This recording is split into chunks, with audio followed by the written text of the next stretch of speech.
And this afternoon, we are joined by our esteemed product design jury. Just to get us started, would you mind just quickly introducing yourselves, letting us know where you're from, and if this is your first experience of judging at Cannes Lions, or if you're a seasoned judge, or a little bit about you?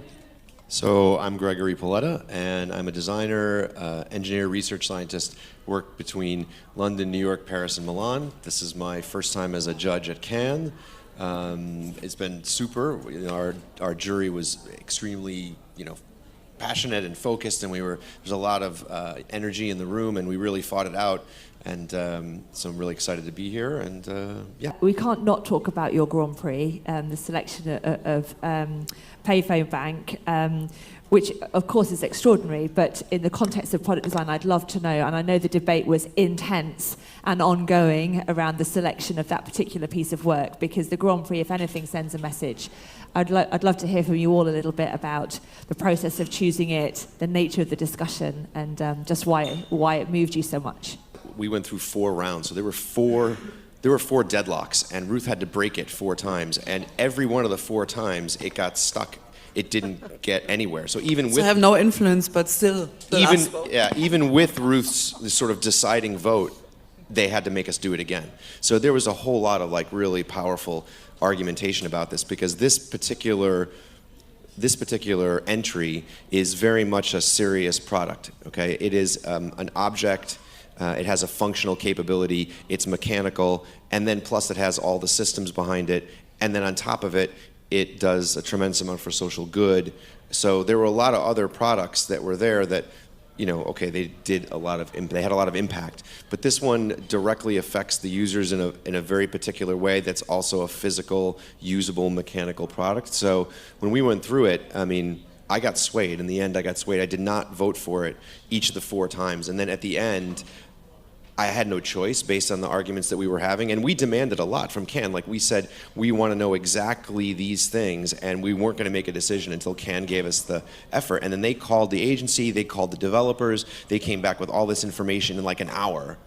And with that information, we were able to make a more informed decision. So this particular, entry has a huge direct to the end user impact, not just something beautiful or fun or happy, but really can save things for their lives. And it's a big effort for a product design category. Yeah. Okay, Gregory, let's look at your piece. Again, very different again. This one is Air Ink by Marcel Sidney. Let's see the third. Thank you. Yeah. What if we could use this tech to turn air pollution into ink, and then create a range of tools for artists to spread a positive message? We call this Air Ink. Our client loved it. We contacted the person who created the candle video, a scientist named Anirudh Sharma. Over a Skype call, we told him our idea.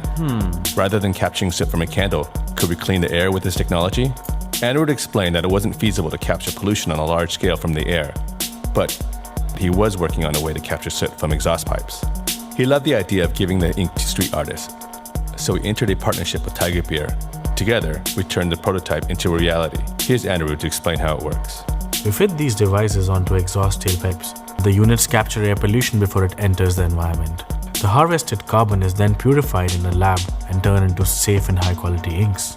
Each pen contained 40 to 130 minutes of diesel car emissions. We used Tiger's distribution centers to attach these devices onto ferries, cranes, and Tiger Beer delivery trucks to lower emissions and make ink. Overall, we made 770 liters of air ink, preventing more than 20,000 hours of carbon emissions entering the air. We gave air ink to artists and activists all around the world. They couldn't get enough of it. Neither could the media.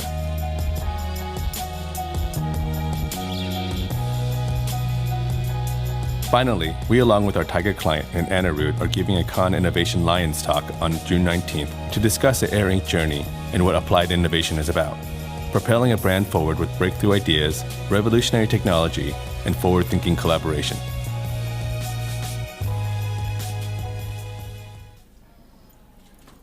What was it about this that particularly impressed you, Gregory? I had no choice with this one in a way because, as an engineer, it has incredible science and engineering behind it. As a business person, it affects a brand. As a designer, it gives a voice to artists with the other two portions built in. And it's black and white, and I love black and white.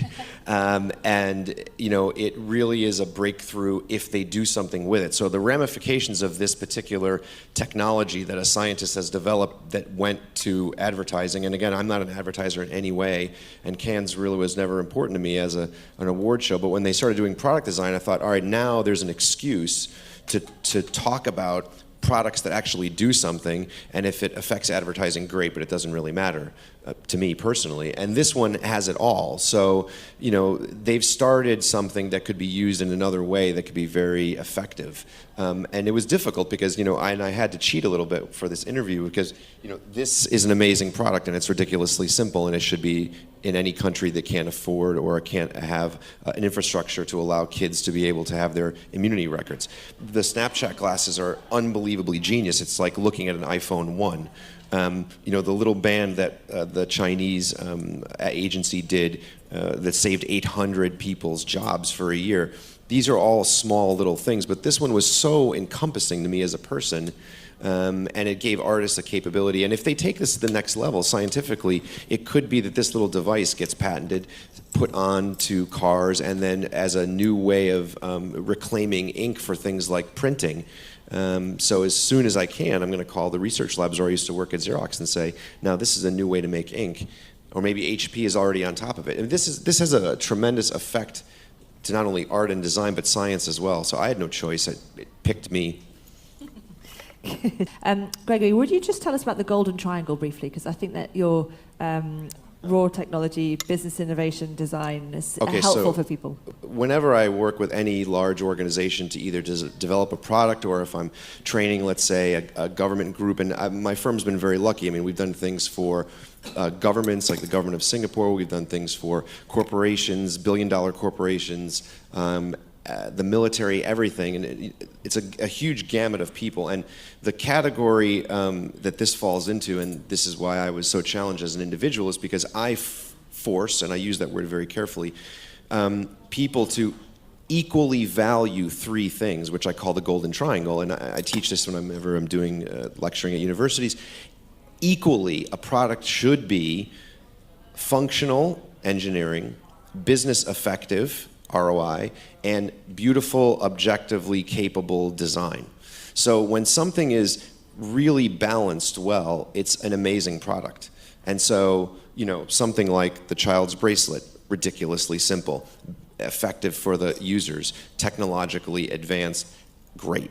The Snapchat glasses, it's like looking at the Apple One. It's ridiculous as an object. It's so good. We played with this thing constantly. We knew it was amazing for the size, and it effectively balances all three. So the Golden Triangle is something that's been around for years. I just gave it a new name. But if you look at the most effective products, they are equally capable in all three. And then with the additional sort of bump up, if you will, from advertising power, which is often bought and sometimes just exists, then something becomes super ordinary. And everybody remembers the first time you saw the first iPhone 1. The thing was, there were other phones out at the time, and they all did amazing things, but the balance of the three made it incredible. And so, same thing with the payphone. That's why we gave it the Grand Prix.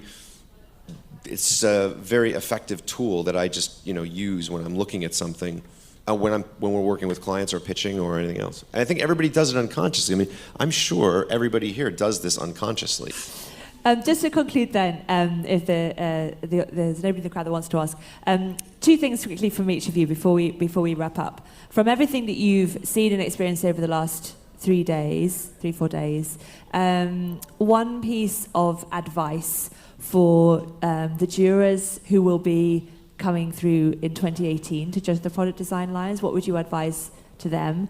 And a piece of advice for people who might be thinking of submitting their work into the product design lines for next year. First piece of advice I would give is do not think you can't submit because you don't have an agency behind you. I mean, Cannes is very advertising centric, and to me, I don't think that matters at all, because if your product is amazing, then you may get advertisers after you submit. So the first piece of advice is ignore the fact that it's Cannes and just pay attention to the fact that the people who are seeing it are, very powerful individuals in the world and may decide that your thing is amazing. So it's a very big opportunity. And the second thing is, there are a lot of companies that have incredible products, and they don't bother to hire a designer. So you could literally you could have the most amazing product, and then you hire a designer to do the board, the details, the movie, the description, and then everything else, which doesn't cost very much at all. And then all of a sudden you're at Cannes. Because, when we reviewed things, we actually had this discussion a lot, which was that the movie, which was like 3 minutes, so a 3-minute video costs it costs nothing, okay? A 3-minute video, if done properly, can communicate everything, and you walk away and you have an emotional response and you're like, I love it.